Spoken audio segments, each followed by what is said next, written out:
Hey guys, Canadian Range Nut here. It is Tuesday, July the 5th, 2022. Apologize for the long delay. I was away at the cottage for Canada Day. I hope you guys had a great Canada Day. And for you guys in the States, I hope you had a great 4th of July. So this is going to be a pretty large episode, a lot of info. Some of it will be from a couple days ago, so you may have already heard. So just skip over that stuff. Like usual, I'm going to stick to the Canadian gun information, politic information first, and then we're going to move to the American stuff as well. So just what we're going to talk about today is I want to get into what the CPC Leaders Race is looking like for Pierre Poilievre. We're going to talk about there was a Toronto, Montreal gang operation where they seized a bunch of guns. We'll get into that. Talk a bit about if you haven't heard about the British Columbia bank robbery that happened, and a few cops got shot, and a couple of the victims, a couple of the robbers got shot as well. There's an Ontario letter from the CFO to gun businesses. I'm going to talk a bit about that. Just a quick tweet from Pierre Poilievre on his walk with James Topp. If you don't know who he is, we'll get to that after. Then we'll get into a little bit more about the RCMP scandal. So Bill Blair, a little video with Bill Blair, and there's a lawyer talking about the Nova Scotia victims. He's representing the victims' families. And I'm going to give you some specifics on the dates that some of the RCMP officers will be testifying in that investigation as well. Another thing I'm going to talk about is an article I found that mentions how the RCMP admitted to putting spyware on Canadians' phones. So I think we all kind of know how we're being surveillanced anyway, but it goes into more detail with that. Another video I have is of Trudeau talking about sending more aid to Ukraine. That was from a few days ago, so you might have heard that already. Then we're going to get... Oh, and then another thing, since I'm from Ontario, Silverdale Gun Club, Sarah Lanzalone is now a director of the NFA as well. So I guess I have a few directors there. So that's good news. People are stepping up for our gunfight. Then I'm going to get to the U.S. stuff. So I'm going to talk a bit about the Highland Park shooting that happened on Independence Day. If you don't know what happened, that was basically, it was an Independence Day parade where, again, a lone shooter, I'm not going to mention the name, and basically opened fire on a crowd. There's a video I have of Biden at the NATO Summit. Another video talking about border security in the USA. Going to talk a bit about the Copenhagen mall shooter. At the end, we'll get to the Philly shooting that happened, I guess, yesterday on July 4th at night. Greg Price talks about that. He's the mayor of Philly. And then in Canada, we'll finish it off with what's going on with Canada with those COVID vaccines. So we'll get into more details with that. So let's start off with the first article here. So this is an article I found from Brian Lilly of The Sun. And this is from his Twitter, and it just says, the CPC leadership race looks like it is Pierre Poilievre's to lose. The release of the full membership numbers shows that could still happen, and that Charest and Brown still have a path to victory. So the article starts off, the numbers are staggering. 675,000 Canadians now have membership in the Conservative Party of Canada. I am one of them as well, and I think I've mentioned to a few of you guys, if we're going to stand any chance of keeping our gun rights, basically our only chance is the Conservative Party. Now, I know some people say, oh, they don't stand up enough for our rights. Oh, the PPC is better.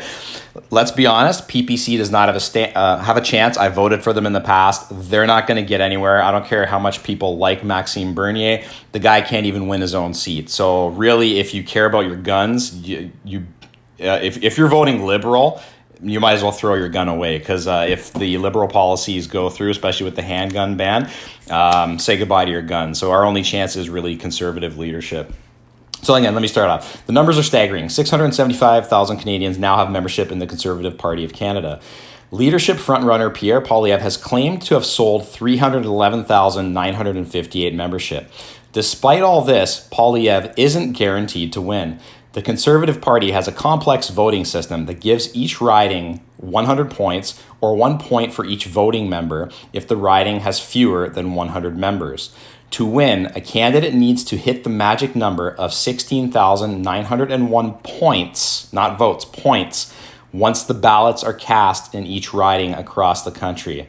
That just sounds so complicated already. Poilievre's campaign has impressively signed up 46% of the party's total membership. If we take his numbers at face value, just for the record, I'll take all the campaign claims of sales at face value until I see evidence that they aren't telling the truth. Again, this is written by Brian Lilly from The Sun. That said, 46% of the total party membership may not be enough to win. Months ago, before the membership sales numbers were known, before Poilievre's massive rallies were in the news, a veteran of CPC Leadership Races said that unless he gets 45% or more of the vote on the first ballot, he won't win, which is really weird, but okay. The structure of the leadership race, a ranked ballot system, makes it more difficult for the front runner to pick up support from those eliminated early in the race. We already know that about 95,000 of the 269,000 eligible voters in the 2020 Conservative leadership race did not vote. If 35% of Poilievre's supporters don't vote, that would make it difficult for him to win, despite the obvious advantage of having sold the most memberships. It's why in conversations with campaign team members for the three frontrunners, Poilievre, Jean Charest, and Patrick Brown, that none of them were declaring victory. The Charest and Brown campaigns claim that they have a valid path to victory due to the structure of the point system. Poilievre's campaign has been going shock and awe in his membership sales, the size of his rallies, and his social media presence. Yet, a figure put forward that was not disputed by any of these camps appears to show that 2/3 of the 675,000 memberships in the party are held in less than 100 ridings concentrated in Western Canada and rural Ontario. Lilly also says, I'm also told that 20 ridings combined account for more than 100,000 memberships. If true, and just as no one will deny it, no one will officially confirm these figures, this isn't a good situation for the Poilievre campaign. It would paint a portrait of a very concentrated and inefficient vote. Quote, looks real, said one party insider familiar with the numbers and not affiliated with any campaign. The three biggest ridings by membership are in Alberta. The two largest ridings by membership in Ontario are in Carleton, the riding held by Poilievre, and Brampton East, in the heart of Brown's power base. Ontario alone has some 293,000 members, of which Poilievre's campaign claims to have sold 118,000, or 40% of the total. To win in Ontario and in Quebec, which means to win the leadership, Poilievre needs to have all the people he sold memberships to actually mail in their ballots, and he needs to take some existing party membership. Of the 33,800 points available across the country, 19,900 are in Ontario and Quebec, while the Atlantic provinces with 3,200 points account almost as much as Alberta's 3,400 points. Bottom line, despite the shock and awe of Poilievre's campaign numbers, this race isn't over, and both Charest and Brown have paths to victory. While those paths to victory may be narrow, they do exist, much to the chagrin of Poilievre and his supporters. Just as with general election campaigns, this race may come down to who is best able to get their vote out when it counts. I really hope Poilievre takes the leadership. He seems to be the only candidate who is friendly towards guns. Charest is a liberal in disguise. He used to be a liberal, for goodness sakes. And Patrick Brown, I'm not too familiar with, but again, I'm pretty sure he's not too strong on the gun issue. Correct me if I'm wrong in the comments there, but we need Poilievre to get into the leadership race. So I'm pretty sure the vote did happen, guys. Like I recently got my membership. I think it was like a month ago or something. So I believe I missed the opportunity to vote. But I still wanted to just get my conservative membership just to show support for the party. Because again, obviously all politicians, let's face it, politicians in general don't really care about the working class of people. I'm not going to say all, but I say the ones who are successful are usually the ones who make it are usually the ones who really don't care, or they get corrupted somewhere along the way. Poilievre seems to be legit. He's been in there for years, and some people are concerned with that. Some PPC voters are like, People's Party of Canada voters think that, he's been there for so long, he's part of the establishment. And some people will say, well, why didn't he speak out about the COVID mandates early on? And again, I think I mentioned it in one of my earlier videos. He probably didn't speak out because Aaron O'Toole was basically kicking out anybody who was speaking out against that. Like I believe Roman Baber, who I really like, by the way, he got kicked out because he was going against the party, and he wasn't towing the party line. to give Poilievre credit, that's what he could have been doing. But anyway, I think as gun owners, I think that's our best chance. And let's face it, it's not just the gun issue too. Like, look at the price of gas, look at the price of foods, look at what's going on at the airports. So this is all due to an incompetent Liberal government. They're either incompetent or they're doing this stuff on purpose. And I know some people believe they are doing this stuff on purpose. So you tell me your thoughts in the comments. Okay, we're going to move on to the next thing here. And if you haven't already, guys, please remember to like, subscribe, and share. It really does help the channel. And I have to say, I do appreciate all of you for subscribing. When I was away at the cottage, I had over at least 100 people subscribe alone. So that's fantastic news. It just shows that you guys are actually liking this, and I hope you keep liking it. And if there's anything I can change with the podcast, let me know. If there's any other types of info you want, just let me know in the comments, and I'll do the best I can. All right, this next article is from Montreal CTV. It's titled "Police Seize $1 Million Weapons, Drugs in Toronto, Montreal Operation," and there's just a picture of an AR-15, of course. And I'm assuming it's this must be from a licensed person, right? I'm totally being sarcastic, obviously.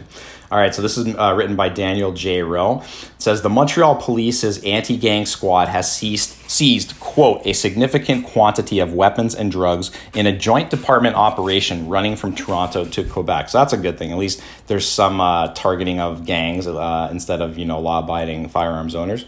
Five suspects have been arrested after officers dismantled a drug and weapons trafficking network, bringing supplies from the Toronto area and selling them in Montreal. 7 residences and 4 vehicles were searched in Montreal, Laval, Mirabel, Brossard, Languel, Toronto, and Richmond Hill, where police say they seized 7 handguns, an AR-15 assault weapon, 54 kilograms of cocaine, 46 kilograms of crystal meth, 168,500 methamphetamine tablets, 36 kilograms of cannabis, and about $1.3 million in cash. Yes, so I'm assuming these guys are licensed. Again, being sarcastic. The suspects were arrested between May 26th and June 21st. They include a 28-year-old female and 4 males between 26 and 42. Quote, 2 of them, Sammy Hashimi and Rudy Louis Etienne, remain in custody for possession of firearms, while the others have been released pending further proceedings, the SPVM said in a press release. Just on a side note there, did you guys hear that Tamara Lich, one of the leaders of the Freedom Convoy in Canada, she breached her bail, and she is apparently still in custody right now for breaching her bail. But yet these guys get out no problem. It just shows you how ridiculous our system is. I'm going to continue the article here. It says all suspects were known to police. There's a shocker right there. Quote, they acted as suppliers to certain criminal street gangs, police said. Another shocker. Police are asking anyone with information on drug networks, weapons trafficking, or other useful tips to contact the Montreal Info Crime Line at 514-393-1133. Well, at least, again, you got some good news of illegal guns being taken off the street. But once again, just proving the fact that they are targeting the wrong people by trying to take away guns from law-abiding gun owners. Okay, next thing I want to get into is the bank robbery that happened in BC. I'm just going to give you, I found a video of somebody who happened to be a bystander, and just listen to how fast the action goes on. So I've said before, I'm a big supporter of police, as I'm sure we all are. So, I remember a couple of years ago when Biden, said, police officers should just shoot suspects in the leg. Yes, because it's so easy to hit them in the leg. So just listen to some of this footage, and then I'll get into the article. Oh my God, dude. Oh my God. We are witnessing a bank robbery. Holy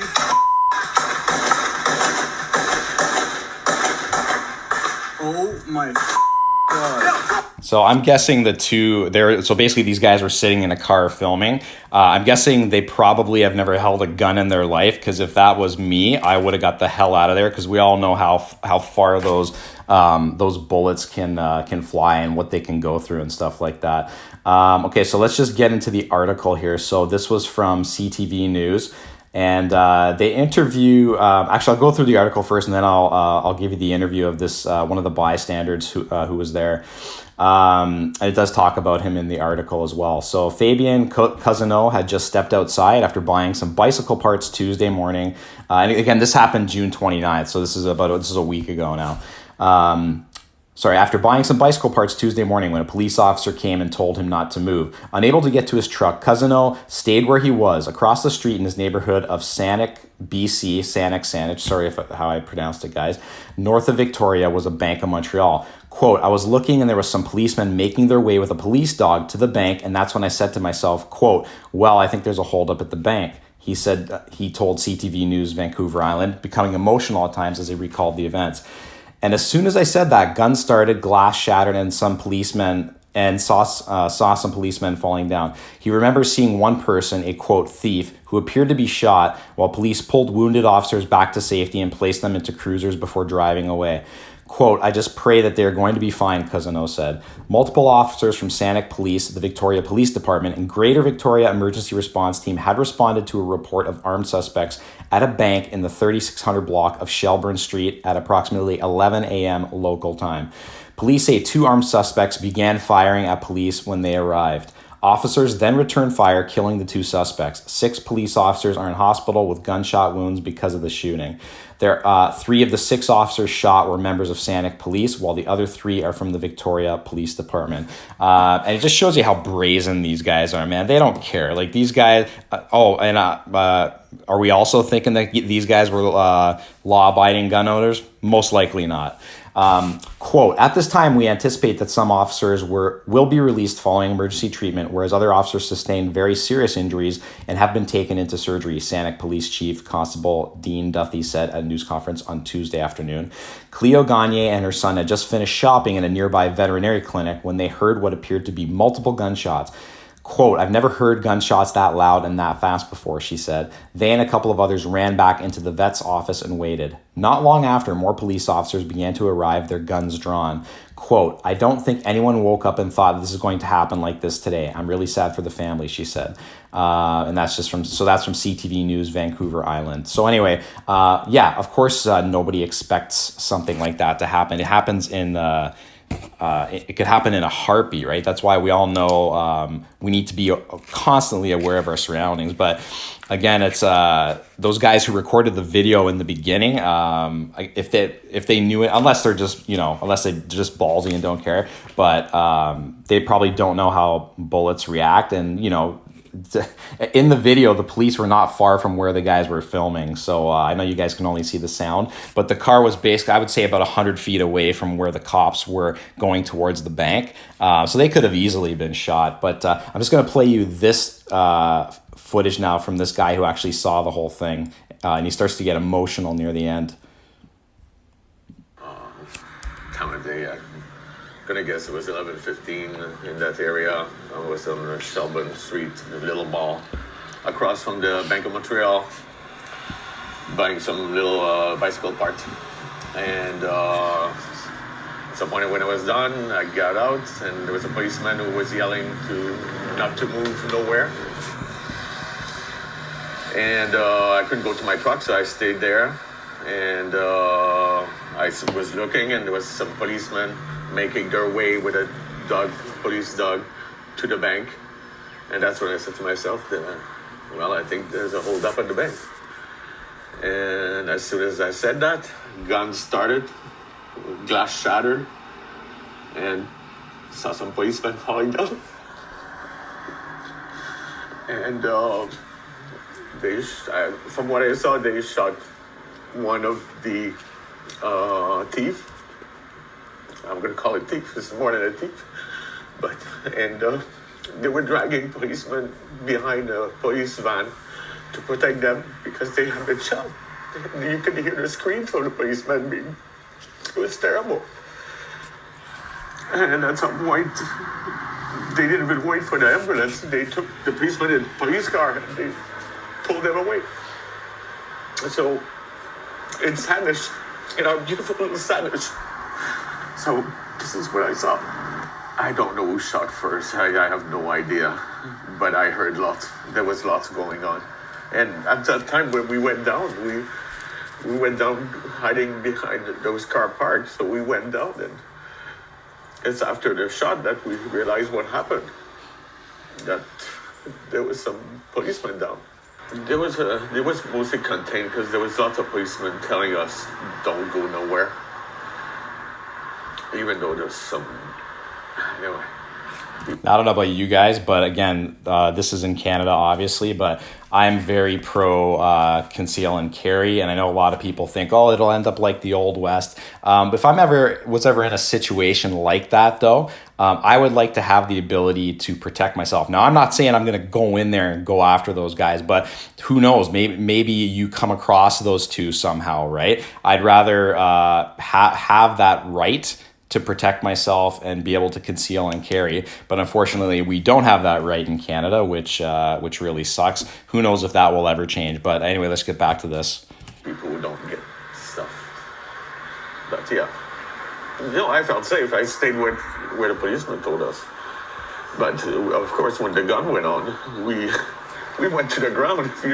It's like, I'm not a policeman. I don't know what things, when we're playing with guns, where I was thinking maybe shot can go anywhere, So we just went down, and that's it.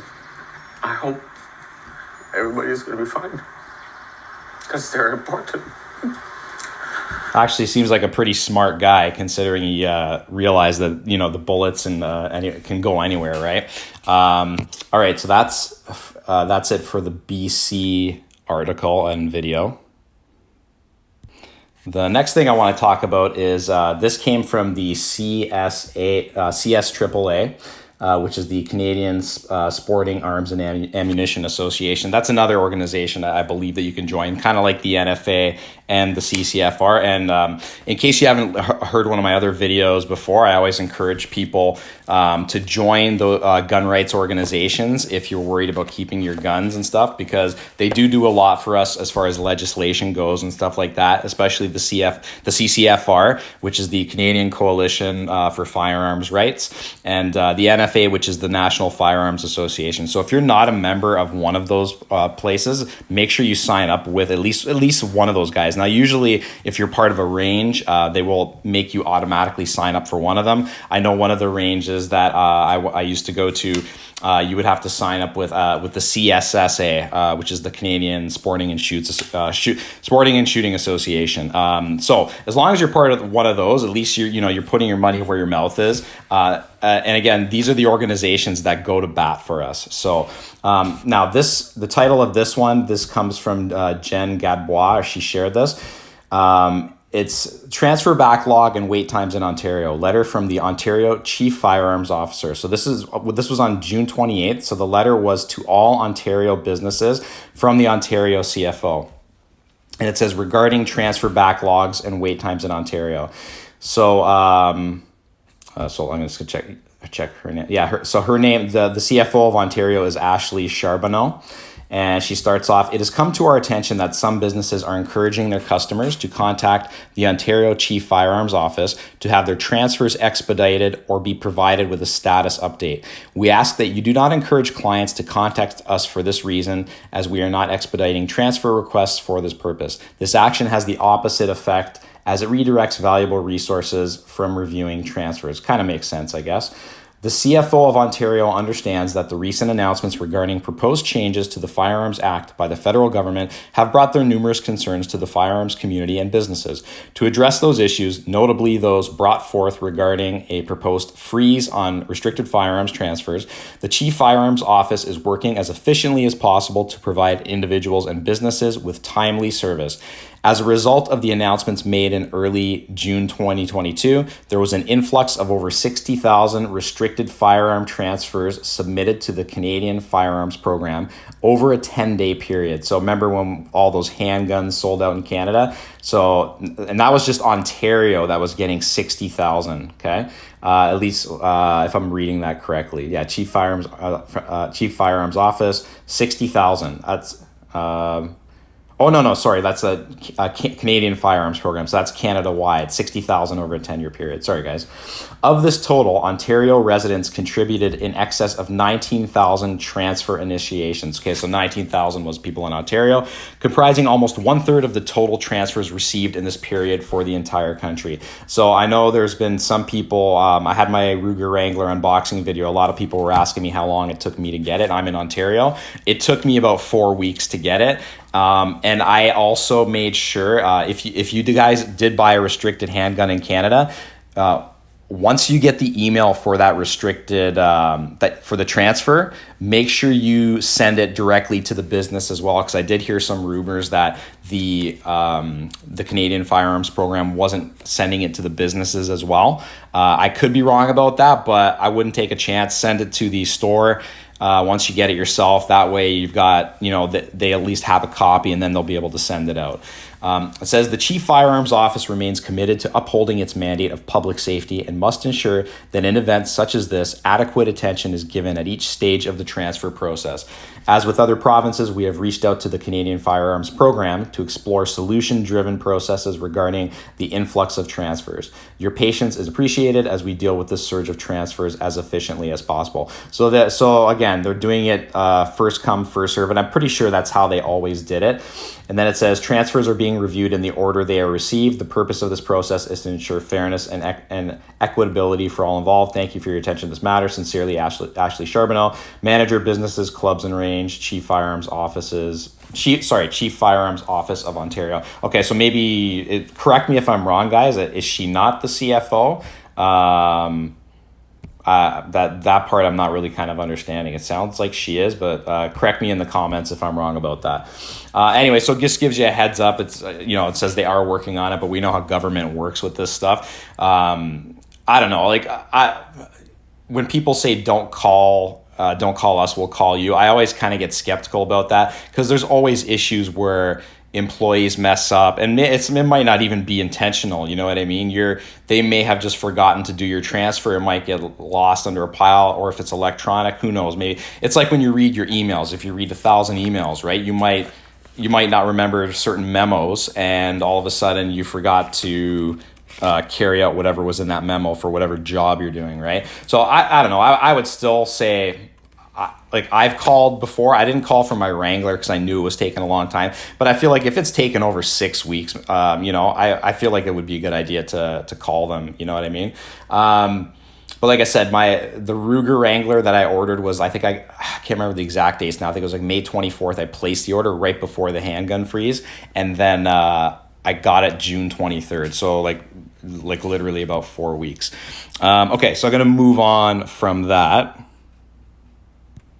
Okay, this next video I'm going to play for you, this has to do with the Nova Scotia scandal. In case you don't know, the Liberal government was accused of interfering with the RCMP investigation into the mass shooting that happened in Nova Scotia back in 2020. So they are doing a national inquiry right now. So more stuff just keeps coming out about this. So this is from Global News. It says Nova Scotia mass shooting. Blair, which is Bill Blair, will of course stay in cabinet amid interference claims. So here's Bill Blair answering some questions. I gave no direction to Commissioner Lucky. I asked a number of questions, but as the Commissioner herself has confirmed a number of times, I gave no direction on any aspects of the police response, the investigation, or the information that they would communicate with the public. But we did hear very clearly. So if you don't know what's going on and you're just coming in, or this is the first video, Lucky is the commissioner of the RCMP, and she was the commissioner at the time of the mass shooting. And what is starting to come out, and it's alleged, so that's what they're investigating now, is that the Liberals were trying to push Lucky, the commissioner, to release the names of the firearms that the shooter had used in the mass shooting. And then some of the other RCMP officers, like one of the superintendents, were saying, well, no, we can't do that. That's going to interfere with our cross-border investigation, because they found out that the shooter had gotten all of his guns illegally from the U.S. And basically the allegation is that Lucky was pushing her officers to release to the public the names of those guns. So I'll just continue with this. Concerns from the people of Nova Scotia, and it's one of the reasons why within the mandate of the Mass Casualty Commission, we asked the Mass Casualty Commission to examine very specifically the communications from the RCMP to the people of Nova Scotia during this event and following in its aftermath. But I gave no direction to the Commissioner. My job as the Minister of Public Safety was to ensure that information on behalf of the Government of Canada was gathered with respect to the police response.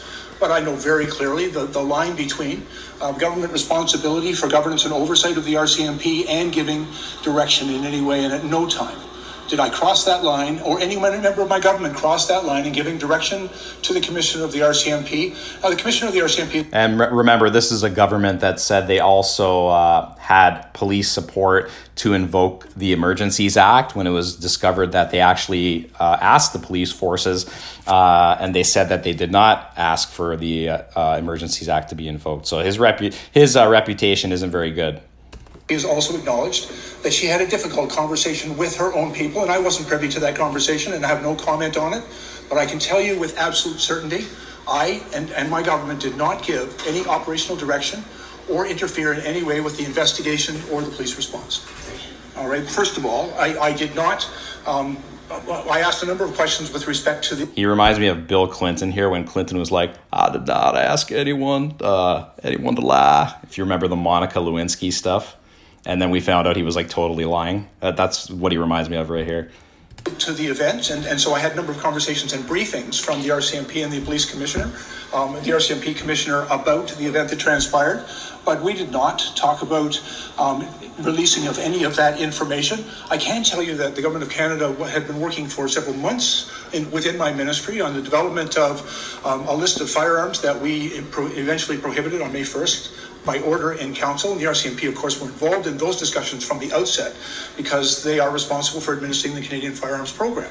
But there was no nexus between that very important work and a promise we had made to Canadians and the investigation taking place, and at no time was there any direction given by me or any member of the government to the Commissioner of the RCMP as to what information should or should not be released for any reason. Who knows what's going to happen with this investigation? Honestly, like nothing ever happens to these people. Remember, like this when Nixon had to resign. Like back then, at least politicians seemed to have some form of shame. And now, especially with this government, they can do anything and they just don't care. Okay, let's move on to the next thing here. So this is a video from the lawyer of some of the victims who died in the Nova Scotia Mass Shooting, and basically he's trying to recall Lisa Scanlon. This is from June 30th. They very much corroborate everything that Superintendent Campbell says in his notes. That's how a lawyer representing families of those killed describes a document made public by the inquiry into the April 2020 tragedy, a letter which adds fuel to an already controversial fire for leadership at the RCMP. I suspect we're going to want to have the MCC recall Leah Scanlon so that we can ask some questions. That's because the letter from the former head of the Nova Scotia RCMP's communications department is a blistering assessment of a meeting held April 28, 2020. One already described in RCMP Superintendent Darren Campbell's handwritten notes, suggesting Commissioner Brenda Lucky's disappointment that details about Gabriel Wortman's guns hadn't been publicized as they were tied to pending gun control legislation. Leah Scanlon's letter backs up Campbell. You personally attacked me and told us that you perceived our actions as a blatant sign of disrespect, wrote Scanlon. You believed that we had let the boys down, referring to the two young boys whose parents were brutally murdered in front of them. To Scanlon, there was no doubt about what the meeting was really about. Eventually, she wrote, you informed us of the pressures and conversation with Minister Blair, which we clearly understood was related to the upcoming passing of the gun legislation, and there it was. Something Scanlon wrote gave her a feeling of disgust. No such direction or pressure was exerted by any... Oh, sorry, guys. This is member on this government. The hint of that was Bill Blair just talking there. I'll just go back for a bit. Hold on. Here you go. Member on this government. The hint of possible political interference caused a firestorm of accusations and denials in Ottawa last week. Lucky maintaining she did not interfere in the ongoing investigation into the shootings. A parliamentary committee now plans to call Lucky, former Public Safety Minister Bill Blair, and several other RCMP witnesses to explain. Obviously, we're concerned to the extent that we hope that doesn't impact the work that we're doing here, and that it doesn't turn into some form of political theater. Well, Michael Scott says he's cautiously optimistic that parliamentary committee could get some answers, and he'd be willing to go to Ottawa to question RCMP witnesses there on behalf of families if need. It just stops there. So just more details on who's going to be testifying. So it's at the Nova Scotia Mass Casualty Commission. On July 25th to 26th, it's Superintendent Darren Campbell. Then on the 27th to 28th, you've got Chris Leather. Then on August 22nd and 23rd, you have, it says a commissioner. I'm assuming assistant commissioner or associate commissioner. I could be wrong. Guys, correct me if you know. Lee Bergerman. And then on August 23rd to 24th, it'll be Commissioner Brenda Lucky, who's going to be testifying as well. So that's going to be interesting to watch. But again, look at that. It's 2 months away, for goodness sakes. Like, it just, the time that these things take to be implemented is just ridiculous. All right, the next article I want to talk about is from Politico. Now, correct me if I'm wrong, guys. I'm pretty sure Politico is a pretty liberal article. At least I remember one of my buddies sent it to me, and they were very anti-Trump at the time. So I'm just assuming they were a very liberal, have a very liberal perspective. But correct me if I'm wrong. So this one is titled, Canada's National Police Force Admits use of spyware to hack phones. So I don't really think we're surprised about this. I think we all know that cell phones are a huge key to basically knowing all about our lives. But here we go. It says the RCMP says it needs to use malware because encryption has made surveillance, quote, exponentially more difficult, end quote. So this is from Ottawa. It's written by Maura Forrest. In a remarkable disclosure, Canada's National Police Force has described for the first time how it uses spyware to infiltrate mobile devices and collect data, including by remotely turning on the camera and microphone of a suspect's phone or laptop. The Royal Canadian Mounted Police says it only uses such tools in the most serious cases when less intrusive techniques are unsuccessful. I don't believe that for a second. I don't know about you guys. But until now, the force has not been open about its ability to employ malware to hack phones and other devices, despite using the tools for several years. Between 2018 and 2020, the RCMP said it deployed this technology in 10 investigations. And it's so I remember years ago I would talk to people about this. I remember when they started the Patriot Act in the States, all my buddies would be like, "Well, I got nothing to hide." And a lot of people are very short-sighted with this stuff, and they don't see the potential of invading like every aspect of your privacy. So the article continues, quote, "This is a kind of capability that they have done everything possible to keep incredibly quiet," said Christopher Parsons, Senior Research Associate at the University of Toronto Citizen Lab. "This is a remarkable finding and for the first time publicly reveals that the RCMP is using spyware to infiltrate mobile devices as well as the broad capabilities of their spyware," he said. Kind of reminds me of the scene, I don't know if you guys are Batman fans, but remember the scene in The Dark Knight where he's looking for the Joker and he basically that was released in 2008, by the way. But there's a scene where he basically uses each person's cell phone in Gotham City as like a sonar to find the location of the Joker. And I remember people thinking, that's ridiculous. How's that going to work, right? Well, here we are. Obviously, this is a little bit different, but the implications are the same. The RCMP says the increasing use of encrypted communication means police need new tools to keep up. It's always, we need new tools. But critics say the advent of the digital era means police have access to vastly more information than ever before. They say there needs to be a public discussion about what limits to place on the use of malware and other intrusive tools. The police agency outlined the techniques used by its covert access and intercept team in a document introduced in the House of Commons last week. The RCMP provided the information in response to a question from a Conservative MP about what government programs gathered data from Canadians. It's always from a Conservative MP because you're never going to get the Liberals questioning what's happening. The Liberals would have no problem having a consistent police state, which kind of feels like we already are, to be honest. And I love reading some people in the comments when they say like, oh, if you think Canada's a police state, oh, move somewhere else. It's like, well, no, the whole point is to prevent that from ever happening. But again, a lot of people are very short-sighted with this stuff. The team, which exists to intercept communication that can't be obtained using traditional wiretaps, uses, quote, on-device investigative tools, end quote. The RCMP defines those as computer programs installed on a targeted computing device that enables the collection of electronic evidence, spyware in other words. The RCMP can use spyware to collect a broad range of data, including text messages, email, photos, videos, audio files, calendar entries, and financial records. The police can also gather audio recordings of private communications and other sounds within range of the targeted device, and photographic images of persons, places, and activities viewable by the camera built into the targeted device, the document says. This is all like what Edward Snowden was saying years ago, right? So now it's just to a new level. That's why I kind of joke around, like I feel like one day I'm going to be taken out in a black hood and just like disappear. And honestly, like it wouldn't surprise me, to be honest. These tools are only used during serious criminal and national security investigations, the force says, and always require authorization from a judge. The RCMP declined an interview request and did not provide answers to written questions before this article was published. It says there authorization from a judge. Yeah, do you guys remember the investigation into Trump about how he was working with Russia, blah, blah, blah, blah, blah.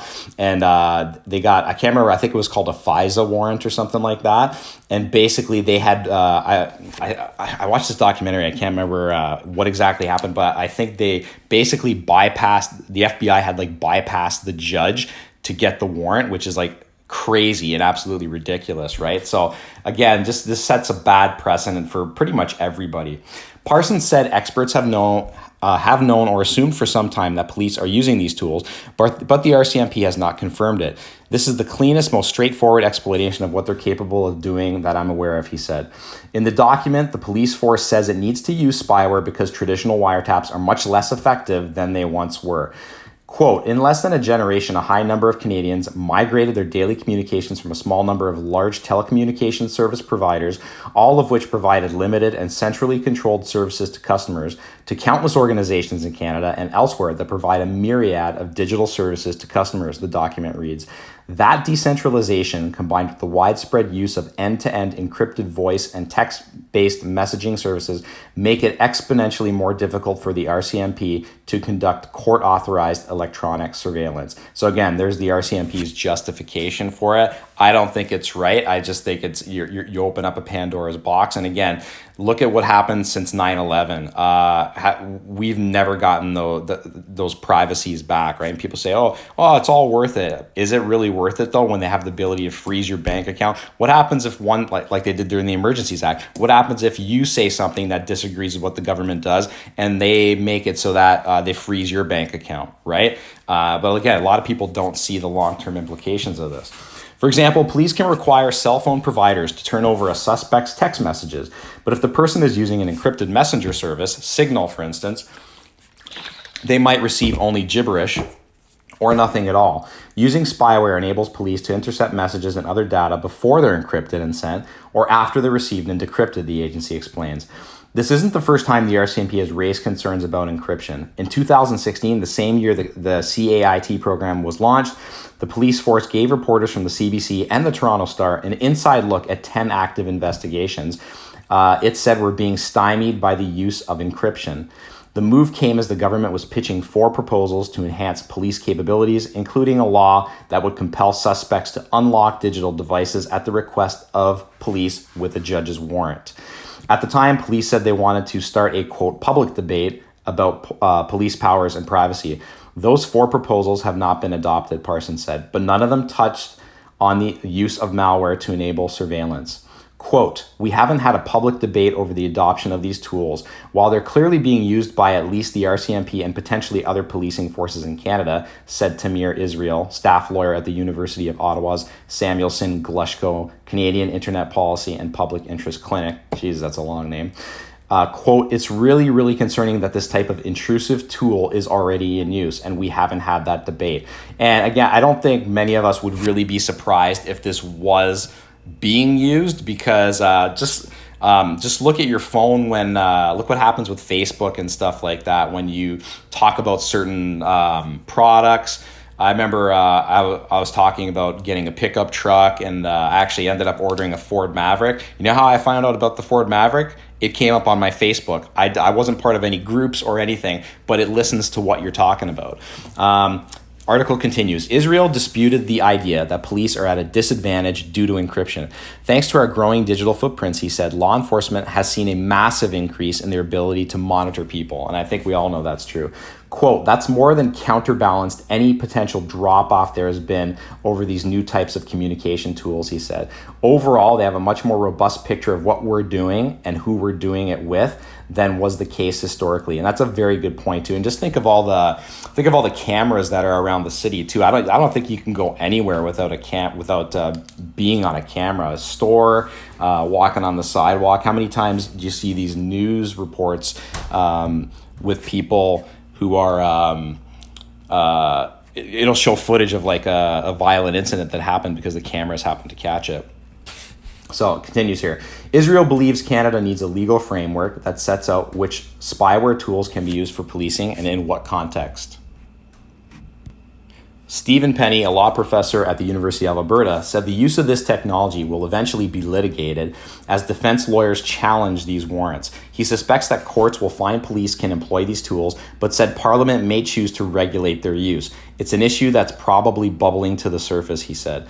In the document, the RCMP says it didn't consult the Federal Privacy Commissioner before launching the CATE program in 2016.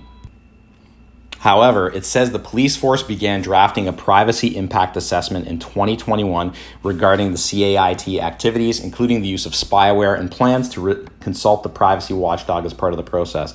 RCMP's CATE tools and techniques are not used to conduct mass surveillance, the document reads. The use of ODITs, which is basically an acronym for spyware, is always targeted and time limited. A spokesperson for Privacy Commissioner Philippe Dufresne confirmed to Politico that his office has not been notified about the CATE program and CATE is CAIT, by the way, and said the office will be following up with the RCMP. Government institutions are required to notify the Privacy Commissioner of quote, initiatives that may have an impact on the privacy of Canadians, the spokesperson said in an email. The use of this type of technology raises important privacy considerations. We look forward to receiving a privacy impact assessment that describes when and how this technology will be used and the measures the RCMP plans to take to ensure it remains in compliance with the Privacy Act. What I find hilarious about this, especially for people who don't see an issue with this, you ever try to, this is related to privacy, but it's a different issue. You ever try to maybe go to a doctor and get information about like your parent or your spouse or something, and a lot of times they'll be like, "Oh no, we can't release that information due to privacy." Yet the RCMP have been doing this stuff for a long time. Yeah, I understand there's acts of terrorists you got to follow, stuff like that. But again, it should not be super easy to do this. I would rather err on the side of caution than just having an open forum for spyware. And they can say all they want that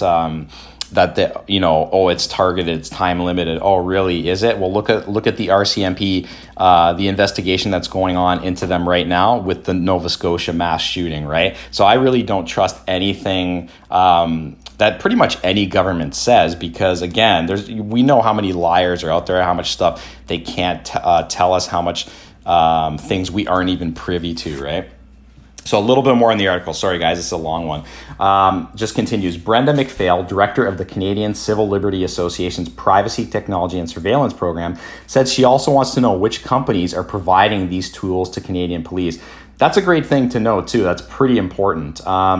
Quote, "Many such companies have histories of selling these intrusive and dangerous tools to authoritarian governments where they are ultimately used against human rights defenders, journalists, and others," she said in an email.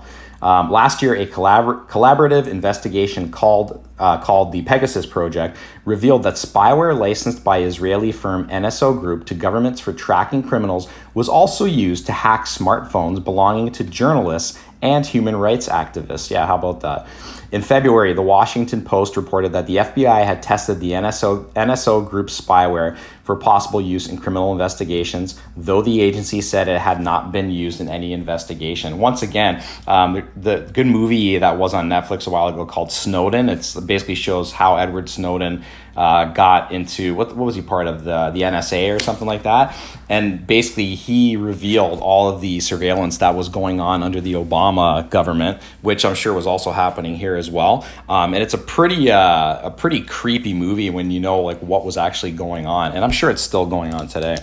Parsons said it's concerning that the government agencies are benefiting from vulnerabilities in software used by their own citizens, which they have an incentive not to correct. Quote, rather than going out and saying, hey, this is a problem, we should fix it, they say, oh, this is great, we're going to exploit it, he said. Quote, the RCMP might be using this vulnerability for their activities, but so might a foreign government actor, so might be criminal actors or other parties who have malicious intent. Another great point there. So it's not just, governments might try to justify it, but it could also be used by governments who are against Canada and the US, right? So just a bad idea overall. So again, that was I thought that was a pretty interesting article to share. All right, this next video I'm going to share is titled Canada to Provide Drones, Armored Personnel in New Military Aid for Ukraine. So this came from this is from Global, and just take a listen to this. Now this is from a few days ago anyway. I can't find the date on here. Oh, it's from June 30th, so here we go. Canada continues to do its part to help defend our allies and our values. We'll be bolstering our military deployment in Latvia and work with other allies to be able to rapidly augment our current strength to a combat-capable brigade when required. We'll also increase our diplomatic presence and network in Eastern Europe and the Caucasus. This includes new diplomatic missions in Armenia, Estonia, Lithuania, and Slovakia, as well as an upgraded diplomatic mission. So I don't know about you guys, this doesn't sound like a good thing at all to me. Personally, I think we should totally stay out of that war. I don't know much about what's going on with Ukraine and Russia, but I do know that I don't trust anything that the mainstream media reports on it. I always have a little bit of suspicion, especially I've told you guys how I went to the trucker convoy to see the trucks off, and especially CBC and CTV. I hate when they call it the so-called Freedom Convoy. Why do you have to say so-called? That's what it's called, the Freedom Convoy.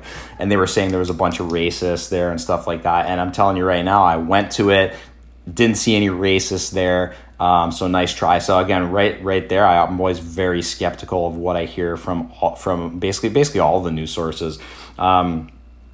And again, I've said this to you guys before, question everything, make sure you question what I'm saying too. And if I'm wrong, call me out on it. Or if you disagree, call me out on it. I really don't care. I don't mind having a debate at all. I'm not going to be offended.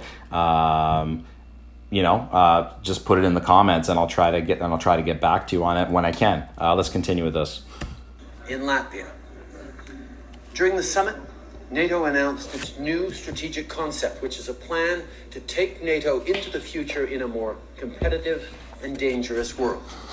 We face traditional and emerging threats, and we all agree that we must continue to adapt. We'll reframe NATO's relations with Russia and address the alliance's relationship with China to reflect current realities. We'll also adapt our strategies when it comes to new technologies and climate change.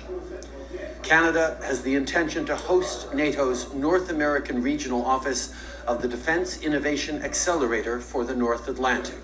What that means is we'll bring defense personnel together with NATO's best and brightest startups, scientific researchers, and technology companies to solve critical security challenges. Technology companies, we were just talking about how the RCMP has the spyware on there. This does not sound like a good announcement at all. I just see bad things coming about. And I think to his right, I think it's his wife. I can't tell. I've seen her a few times. I'm pretty sure it's his wife. And then to the left on the press conference is the defense minister. This is the same. I'm pretty sure she's the defense minister. She's the one who, if you guys remember, when the U.S. just left all their equipment in Afghanistan, she was calling the Taliban her Afghan brothers, which is like just ridiculous. To ask you about this latest contribution to Ukraine's military defense. Now that with this latest contribution, you've effectively allocated the $500 million set aside in the budget for Ukraine's military defense, but you've also told Ukraine that you're in this for the long haul. And so what can we expect to see moving forward in terms? Also love how we have $500 million to give weapons to Ukraine, yet we have many veterans who are homeless or, can't afford their medications and stuff like that. Yeah, it makes a lot of sense. Of Canada's contribution of equipment, artillery aid moving forward, and what kind of order of magnitude do you think that we might see as we come up against the winter? We all know that Russia's illegal, unjustifiable, and horrific invasion of Ukraine requires us all to stand together, and that was very, very clear from this meeting here in Madrid, that all of us have recommitted to being there to support Ukraine because they are fighting not just for their own territory, but our democracies. From the beginning, Canada has stepped up with significant financial support, significant humanitarian support, and yes, significant military support, and we will continue to as necessary. And do you remember years ago in Alberta when Trudeau was at that press conference, and I think it was even before or maybe he was prime minister. Maybe it was for the second election. I can't quite remember. When a woman asked him in one of these town hall meetings, why can't you give more to veterans? And his answer was, we just don't have it. But again, here we are spending $500 million. We are all hopeful that the advances and the incredible bravery of the Ukrainian military will continue to push back against Russia, but we will be there as long as necessary to ensure that Russia does not win in Ukraine and that democracies and the rule of law prevail. I just look at his face and I know he's so full of it. Anyway, let's keep going. Thanks, Prime Minister. Listen, every step of the way, we have been working closely with the Ukrainians in our conversations directly with President Zelensky or our ministers with their counterparts to make sure we are responding to what their concrete needs are. And these exceptional cameras built in Canada that go in the drones have been incredibly useful in protecting Ukrainians and pushing back against Russia's illegal invasion and the light armored vehicles that we will be sending. I love how he says Russia's illegal invasion as opposed to a legal invasion, which makes a lot of sense. Will be extremely effective as well.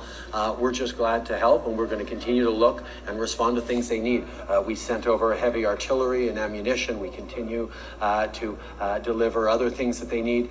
We will be there in response to how we can best help. Yeah, so take that for what you will. That's, again, I remember at the beginning of this Russia thing, and I thought, like, is this going to lead to like a World War III? And a lot of people think it will. It's hard to believe that, but then again, 2 years ago, if you said we were going to lock down the entire global economy, you would have said, "Oh, you're an idiot. You're ridiculous," right? So who knows what's going to happen here? But I remember telling my wife, I'm like, I'm not fighting in World War III. I'm not fighting for any of these guys. I said I'd rather go to prison. Watch that little snippet now will be used against me somehow, but whatever. Okay, the next thing I want to talk about, just to contrast a bit with Trudeau, this is the tweet I wanted to talk about earlier from Pierre Poilievre. So he says, "Today I walked alongside military veteran James Topp, who has traveled across the country by foot for free choice. End all mandates, restore our freedoms, let people take back control of their lives." So again, that was tweeted by Pierre Poilievre. So if you're unclear about where the conservative leadership lies, he's the only guy basically standing for that movement. Sorry, and I said his name wrong earlier. I said James Topper. His name is actually James Topp.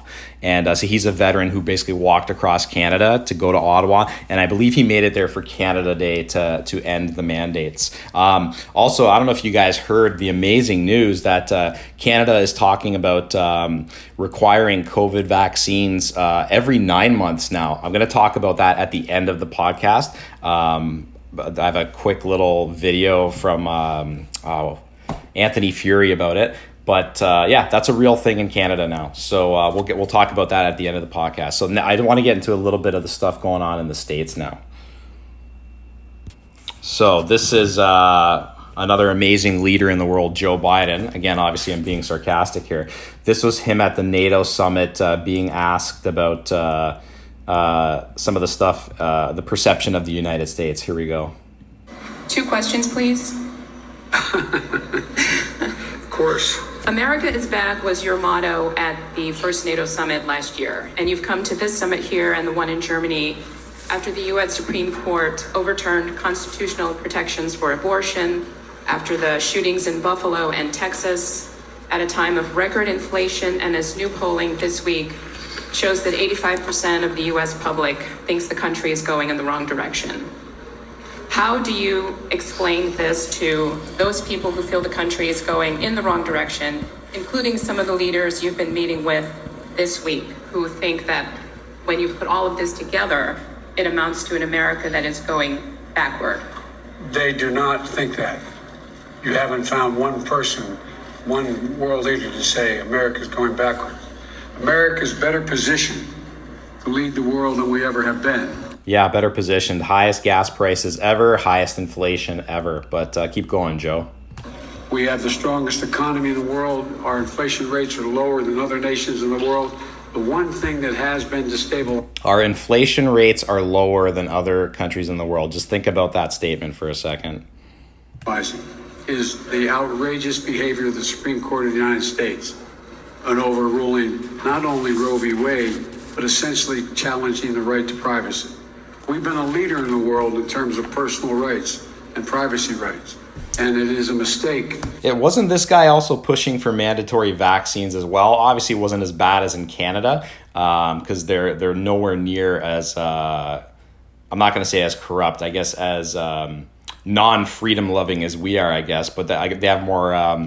What's the word I'm looking for here? They have more checks and balances in the States that we have. But again. I love how these leaders talk about that they're pushing for freedom and stuff like that. Meanwhile, it's the total opposite.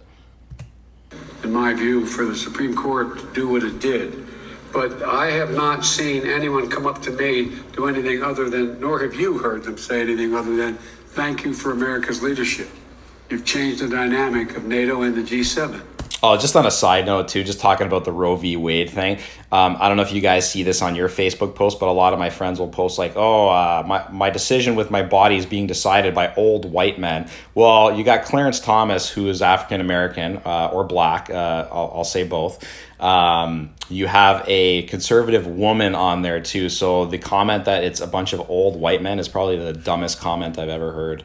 But don't try to educate a liberal on that, because they will just they'll just throw an insult at you. So I can understand why the American people are frustrated because of what the Supreme Court did. I can understand why the American people are frustrated because of inflation. But inflation is higher in almost every other country. Prices of the pump are higher in almost every other country. We're better positioned to deal with this than anyone, but we have a way to go. And the Supreme Court, we have to change that decision by codifying Roe v. Wade. Hi, Winner Brian Kilmeade. Okay, I'm going to stop there. Let's go to the next one. Okay, so this is a story basically. This is kind of one of those good stories about like a conceal and carry type thing. It says, armed Philly carjacker pulls 59-year-old man from vehicle, but victim, an off-duty corrections officer, turns the tables, fires multiple times at crook. So I have to scroll down a bit to get to this video here and just take a listen to this one. It's stealing a car from an off-duty corrections officer, and that officer fired at the suspect as he drove off. NBC 10's Miguel Martinez-Vine live for us in Feltonville to explain how this all played out. Miguel? Yeah, the carjacking had happened right here on Roosevelt Boulevard. Now keep in mind, if you did something like that in Canada, you would probably go to prison for that. You are basically supposed to let that person who threatened you run away. Boulevard, Keith, and police tell us that the off-duty officer had a gun to protect himself, shot the robber multiple times, and then the robber actually got into the car and drove away down Roosevelt Boulevard. Him getting away, that was caught on surveillance camera that a neighbor shared with us. Take a look.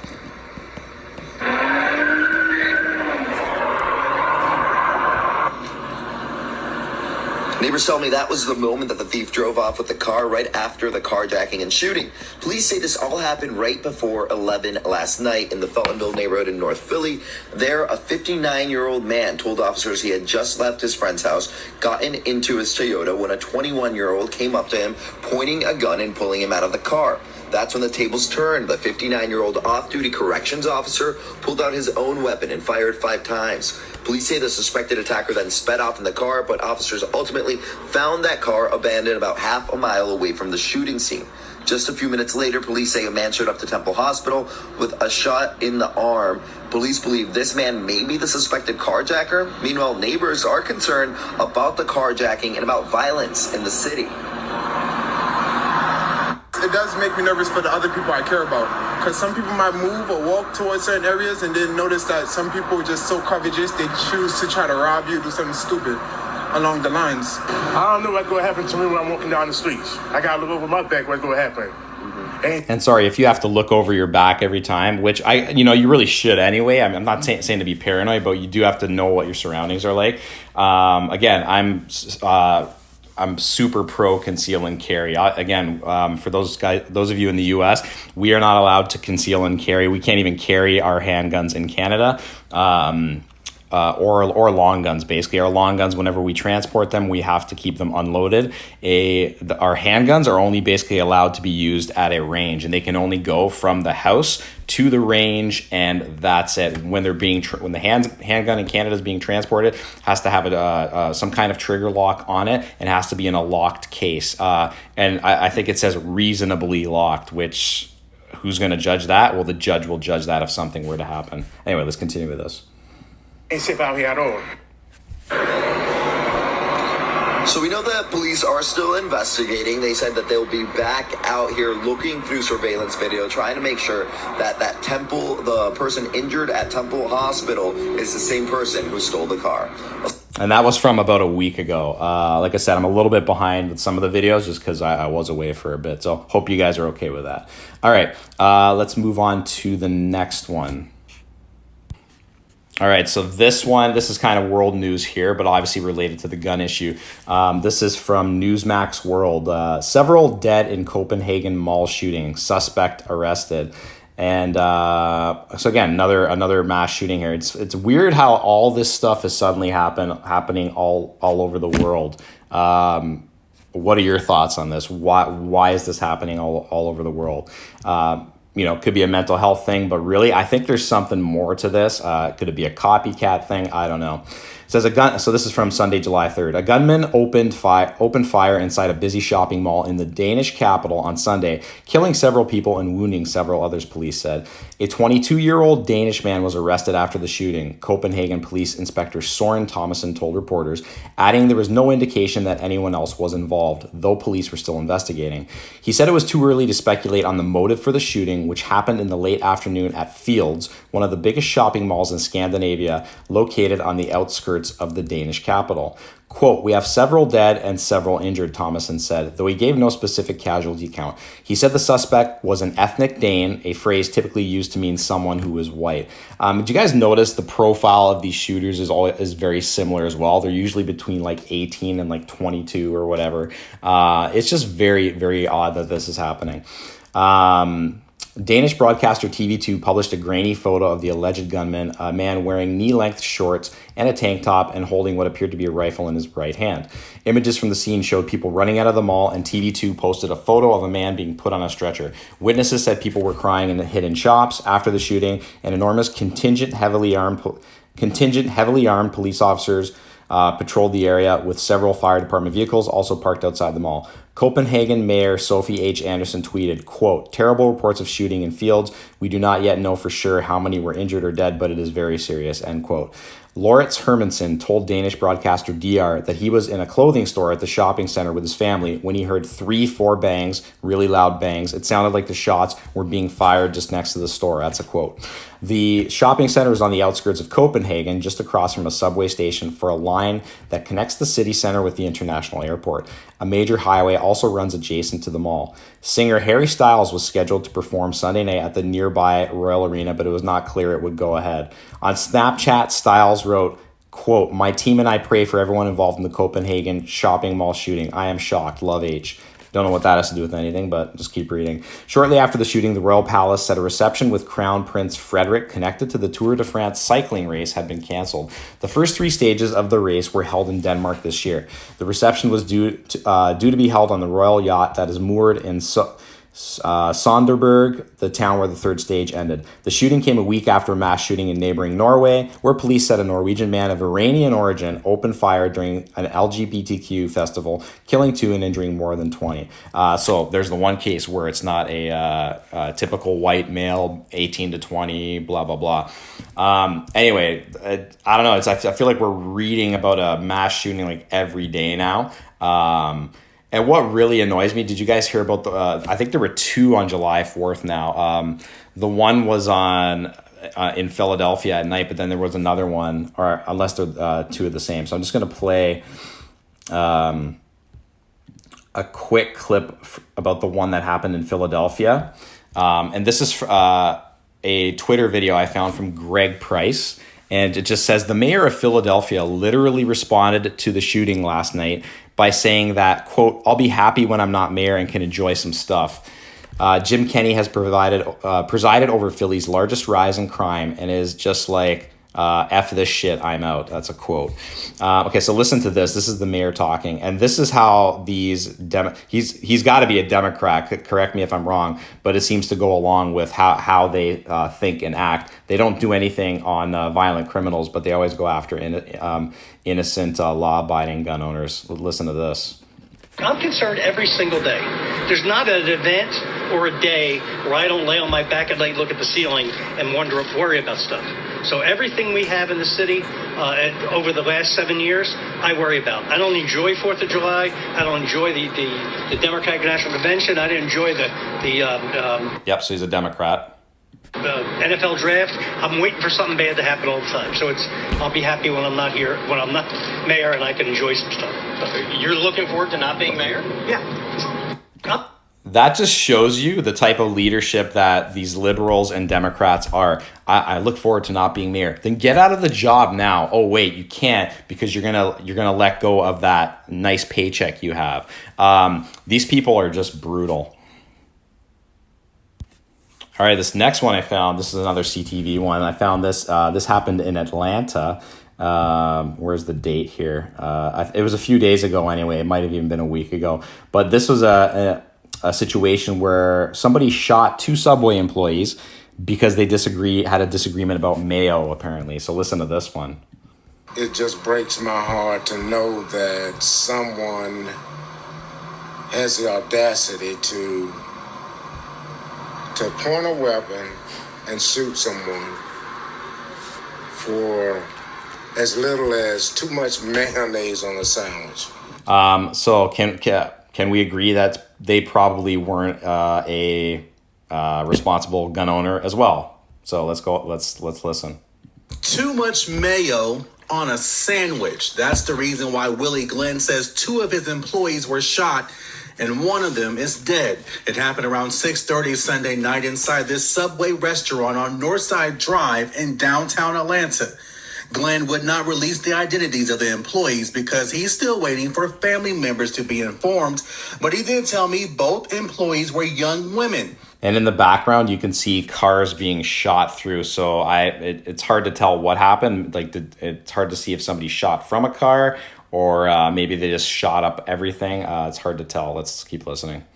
And they just started about 3 weeks ago. They're just model employees. Channel 2 was the only news crew here at the scene as Atlanta police collected evidence. I was the only reporter to talk to police about this senseless shooting. What you're seeing behind me is the result of a tragedy, senseless tragedy that we've seen numerous times throughout the year, where an argument leads to gunfire, and now we have someone dead.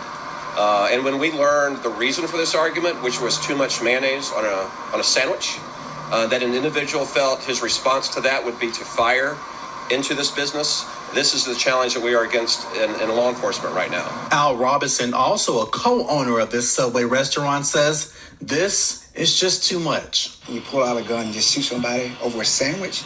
That's ridiculous. My heart just breaks right now. Yes, and I'm guessing they were a real upstanding citizen. Let's be honest here. What do you think the chances are of this being like a gang member or somebody of that nature doing this? I think it's pretty high. Obviously, it could be somebody who's just crazy in the head, which can happen as well. But like, give me a break. Okay, next one. Now, this talks a bit about what's happening at the border in the U.S. here, in the U.S. and the Texas border here. So I thought this was interesting too, because the Liberals in Canada seem to be doing this a lot as well. We just keep bringing in tons of new immigrants, tons of resources for them, yet we can't even take care of our own people. So listen to this one. Texas Governor Greg Abbott ramping up enforcement after 53 migrants are found dead stuffed inside a tractor trailer. The governor's calling for more action and accountability. So 53 migrants stuffed inside a tractor trailer. What do you think the odds that these people were trying to illegally come into the States? Now, I'm not against them trying to come into the States. Obviously, they want to reach a better life. But the people who are trafficking these people are pure scum. They have no respect for human life, and you can obviously tell from this video. From the White House, and our next guest agrees. Lieutenant Chris Oliveras from the Texas Department of Public Safety joins us now. Good morning to you, Lieutenant. Good morning, Angie. Thanks for having me on. Well, thanks for coming on. Tell us about these checkpoints and what the governor's doing.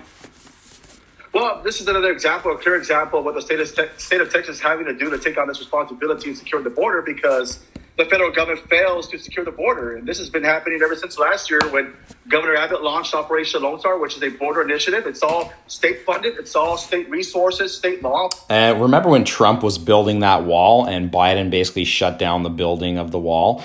And I remember even before I got into politics and stuff, when Trump was like, I'm going to build a wall. And people were like, oh, he's a racist. I'm like, how is it racist to have borders? You are not making any sense. And I'm sorry, guys, if you think it's racist to want to have borders to prevent people from coming in without being vetted, you have a serious issue, because you're simply wrong. We need borders to keep our countries safe, and people need to be vetted. If you're a criminal, it's pretty simple. You should not be allowed into the country. Simple as that. That's my opinion.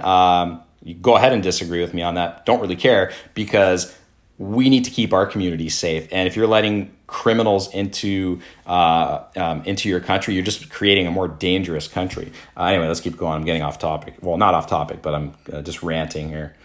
Law enforcement, National Guardsmen. But what took place this past Monday in San Antonio, with 53 immigrants that were killed because of a human smuggling event, Governor Abbott again launched another initiative to crack down on these human smugglers. And we're seeing an increase in human smuggling events across the southern border, where these human smugglers are placing these immigrants in dangerous situations by smuggling them in commercial vehicles and trailers and wooden crates in the trunks of cars. And of course, now with the extreme heat in South Texas, unfortunately and tragically, we're going to continue seeing more events that took place in San Antonio. So the whole purpose of this initiative is to deploy additional manpower, state resources, law enforcement, to actually crack down on these commercial vehicles that may be used for human smuggling. Some of these trucks already have made it past the checkpoints. They made it past Border Patrol checkpoints. So our focus is to stop these vehicles, inspect them, and try to prevent any more mass casualties that we saw in human smuggling events that turned tragic, like we saw in San Antonio. Yeah, once again, because what happens is these people try to get into the States, and a lot of these the smuggling is run by the cartels, so they might pay thousands of dollars, and these guys don't care. I don't know if you guys remember, I think it was like maybe the first year Biden took over, there was footage of one of these guys basically like throwing a toddler over the fence to get them over the border, and in some cases they just left like a 4-year-old as well, who had gone there with the family or something like that. So these cartels are the worst. And again, the feds do nothing about it. It's basically on it's left to the state. So Texas has been dealing with this problem for quite a while. Let's just keep listening here. Oh, sorry. Good. Off topic. Not off topic again. It's related. Good movie about this is the latest Rambo movie, Rambo Last Blood. Basically, the gist of it is his niece gets thrown into the sex trafficking trade, right? So he has to go look for her. In typical Rambo style, he kicks ass, but I won't tell you too much. Go check out that movie. It's related to this. And obviously there's a lot of guns and stuff in it too. So if you like your action movies, which I'm guessing you do, if you like guns, go check that one out. Anyway, let's continue with this. Well, the vice president, the border czar, she says that your Governor Abbott, is playing politics. And then she also blamed Trump's policies for all of this with Remain in Mexico. They say that the borders are closed, but the lieutenant governor in Texas said if the borders were closed, people wouldn't be coming in. We saw the highest recorded number of apprehensions last month, 239,416. This just proves that the borders are wide open, right? That's correct. So all this, these narratives and these statements by operational control and the borders are closed, that's inaccurate. That's false information. They're providing false information to the American people. We know that for a fact. The numbers, the data reflects that. Just to put this in perspective for you and for the viewers, I mean, in the year 2000, we had one single month when we saw over 200,000 encounters. One single month in the year 2000. Ever since 2021 and now to present, there have been 5 months where we have seen over 200,000 encounters along the border, and June is already going to be projected to encounter the same as well. Just one thing I do want to say: I'm not anti-immigration by any means. My parents came here in the 70s, and but they did it through the legal process of coming. They didn't just show up and expect to be taken care of. They didn't sneak in or anything like that. And this is where I think a lot of these liberals are like, oh, you're a racist, you don't want immigration. It's like, no, if you want to come into the country, you need to be a productive citizen. You need to be vetted, no criminal record, that kind of stuff. We can't just accept everybody who comes in. Over 200,000 encounters and then over 445,000 gotaways for this fiscal year. That's known gotaways, individuals that have made it across our borders that are now into the interior. We do not know where they're at and where they are. And also fentanyl. We're seeing record number of fentanyl deaths, which we have never seen before in prior years. But again, this all goes based on these open border policies the federal government has, and they have continued. Let's just call them liberal/Democrat policies, because that's really what they are. They have continuously have made a negative impact on the American people by not securing the border. So the state of Texas, again, is time to step in and take action. I know you all are overworked and frustrated because you're not getting much action from Washington, but thank you so much for what you do. You're working very hard. We appreciate it. Thank you. Appreciate it. You're welcome. All right, that's it for that one. Almost there, guys. We're almost to the end. So the next thing I wanted to talk about, so that's kind of it for the US gun stuff. I wanted to get back to the Canada stuff, but people in the US, this might concern you as well. So recently in Canada, now this was considered conspiracy theory before. It's funny how everything's a conspiracy theory until it's not. So recently the health minister in Canada had basically said that the COVID vaccines are no longer effective and everybody needs to get their third booster. And they're talking about doing it every 9 months. Now, I've told you guys how I felt about the vaccine. I got double vaxxed. I didn't want to get it. I felt like I had no choice. I worked in a job that I still didn't have to get it, but I was worried about being questioned about it. I regret that decision. I feel like I was weak, but I was also being like forced in a way, right? And my wife worked for a company too that basically mandated it, or they would have lost their jobs. Now, I hope there's a lot of lawsuits coming out to get rid of that, but I feel like our government is so corrupt in Canada. Obviously, it is in the US as well, but here, I don't know if those people who lost their jobs because of the vaccine are going to get that money back. But just take a listen to this. This is from Anthony Furey. So we will follow the science, Mr. Speaker, and as conditions change, we will change our regulations and we will change our rules. That's the Transportation Minister of Canada speaking right now. I'm surprised he doesn't have his mask on, but the cronies in the back, of course, have their mask on. Hey guys, Anthony Fury here, chilling in downtown Toronto, and summer has started in Canada, and it's nice in this part of the country. Everyone's getting out and about, doing stuff, and they're not really thinking about COVID anymore. You don't see too many masks, and people are just kind of living their life. And I want to enjoy the moment, but I also can't help but think on something that Omar Al-Gabra was saying the other day, Minister of Transportation, saying, okay, fine, we'll drop those airport rules and those border travel rules, the vaccine mandates in those locations, but maybe we'll bring them back in the fall for third doses or fourth doses. He actually said that, if you can believe it. And part of me is like, well, I think he's maybe just saying that because he was forced to do that. Him and, of course, Justin Trudeau and the PMO. I mean, they are a major part of it, and they were probably the ones calling the shots all along. And they don't like to be put in a position where they're forced to act because external voices tell them to. 90% of Canadians are vaccinated, so I'm asking the Prime Minister when he will stop traumatizing Canadians and give us a plan to live our lives with COVID. What is the threshold? What day will he lift the restrictions? So maybe they're just saying, we're going to bring them back in the fall for third doses just to, I don't know, have a bit of a toddler fit, a bit of like pushing back just for the sake of it. Oh, and by the way, I started a part-time job near the airport, actually, and the person who I work for asked me if I was double vaxxed, and I said, yeah, I was, and he said, okay, because if we ever need to go into the airport, you need to show, now this is a landscaping job, so most of the time I'm outside of the airport, but he basically told me that in order for, when he has to go inside a building connected to the airport for any reason, if I wanted to come in as his guest, I have to show proof of vaccination to go inside. Now, is that not the most ridiculous thing you've ever heard, especially now with where COVID is going? So keep listening to this.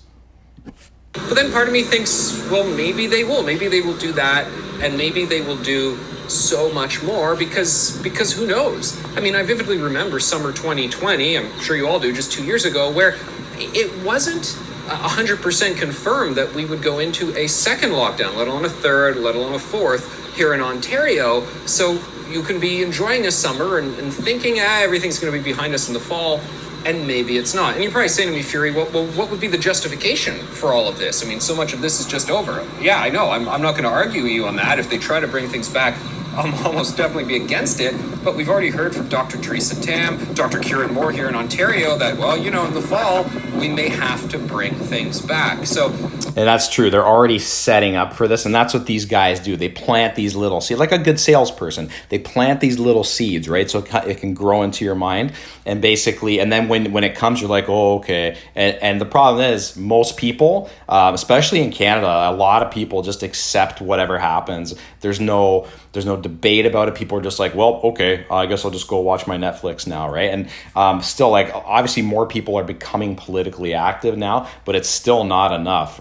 Whereas I think you guys in the States have a bit of an advantage there. But even in the States, you're kind of split between those Democrat and the red and blue states, because it's the people in the red states who are usually standing up for their rights. I find where the blue states are just kind of like, okay, I guess we'll do that, right? Anyway, let's finish this off. I don't like to be the person who rains on the parade and says, guys, I know you're enjoying your summer, but you got to think about what might happen in the fall. But I think we do kind of have to think about it because officials are talking about it. They're making thinly veiled threats about stuff coming back in the fall, and people have to start talking to each other saying, do we want this? Will we accept it? I'm telling you right now, though, if they do demand a third shot, I refuse to get it. I don't know about you guys. I've had enough. People, not to sound insensitive, and some people might take it this way, but people get sick. People die. We cannot keep shutting down society because people might get sick. I just think that whole idea was just ridiculous. I bought into it in the beginning. I've told you that, and I will not go for that again. And if it comes to, if I have to lose my job because of it, I'll find another job, because honestly, to ask me a third time, that's just getting a little too much. The one thing he didn't say in the video, though, which I told you, it says in the article's connected to the video, it says Canadians will be required to get a booster shot every 9 months for this foreseeable future. Health Minister Jean-Yves Duclos told reporters. There is a video, I'll try to find that maybe with my next podcast. There's a video of the health minister actually saying this. So if you thought you were fully vaccinated, think again. Duclos said that the previous definitions of, quote, fully vaccinated, end quote, makes no sense, explaining that it's more important that shots are, quote, up to date and whether or not a person has, quote, received a vaccination in the last 9 months. That's from the health minister. Excuse me. He added, quote, we will never be fully vaccinated against COVID-19. And that comes from Blacklock's reporter. Duclos was asked if he was preparing Canadians for the return of vaccine mandates in the fall. He reportedly replied, quote, we must continue to fight against COVID. In other words, mandates won't be ruled out just yet. This is what this government does. I'm not surprised by this at all. I remember people, when I was saying this, people thought it was crazy. They thought it was, this is way before I started the channel. They thought, oh, you're worried too much. And I remember I didn't want to get the vaccine and people were like, well, I just want to go out again.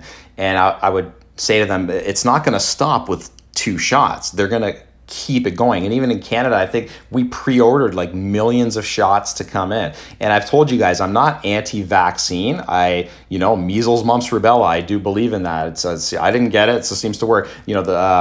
What's the other one you get when you're really, I'm 44, so what's the other one you get like when you're really young? I can't remember now. Anyway, so the main one I think of is the MMR. And it's like, yeah, I do believe in those, but this vaccine doesn't even prevent the spread. So what's the difference? And I really hope that Canadians say no to it. Seems like more are saying no to the booster, except like older people. And fine, if it's going to help you and you're older, fine, great, get it. It's your choice. But if they try to mandate this crap again, I'm not taking a third dose. So tell me how you feel about that in the comments. Speaking of the COVID stuff, I just want to get this is what I found on Global again. The fear mongering is beginning. This one's titled BC in the midst of third wave of Omicron with the peak coming in August, expert says. I feel like Tucker Carlson when he's like, ooh, the peak. But it's true. Like news is a lot of fear mongering and all that stuff, right? But again, just listen to the setup that they're trying to make on us. Here we go. Hardly any masks in sight, and only a few hints of the ongoing pandemic. This is the first summer with very relaxed public health measures. COVID is still around. That's Dr. Brian Conway, Vancouver Infectious Diseases Center.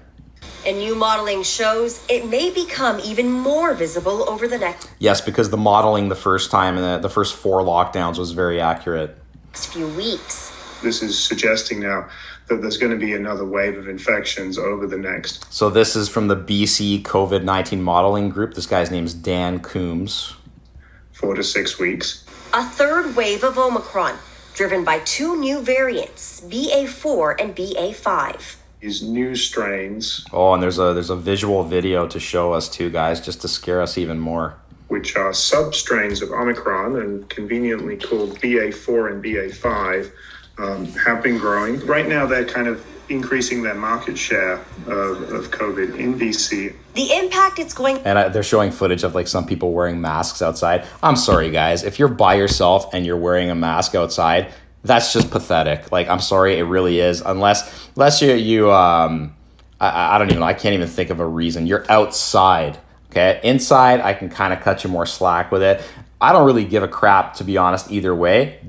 It's your choice, but don't force it on me. That's where I have the issue, and I find the people, it tends to go along with the people who mask outside or by themselves in their cars tend to be the ones who try to tell other people to wear their masks too. Not doing that again either. Going to have is not yet clear, but BC's health minister says it's likely we'll see an uptick in hospitalizations. Over the last number of months, the number of hospitalizations has gone down. We see it. This is the BC health minister talking now. We see it, and I expect it to trend up at least somewhat in the month of July, and I think we're going to see that. Clearly, that's going to be the case. Experts agree. Oh, clearly it's going to be the case. Yes, of course.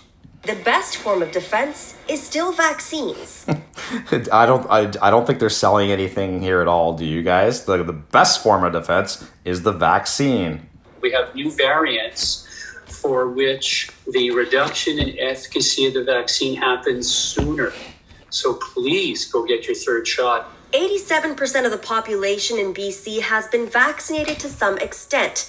31% have had 2 shots. 47% have had 2 shots and a booster. And when it comes to those that are fully vaccinated with 2 boosters, the number falls dramatically.